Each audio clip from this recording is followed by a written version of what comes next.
materials are continuously fed into the reactor through a closed system to ensure continuous and stable production. Through precise temperature control, the material is heated to the optimal reaction temperature, driving the core transformation.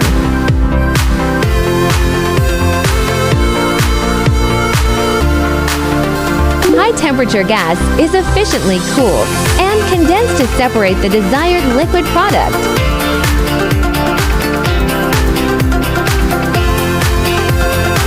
The solid residue after the reaction is safely and continuously discharged, ensuring the system operates efficiently and without obstruction. All exhaust gases undergo rigorous purification treatment to ensure emissions meet standards.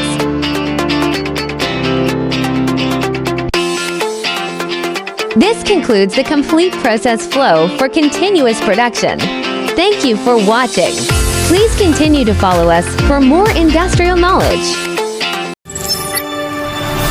Doing waste to wealth. Fuel the future.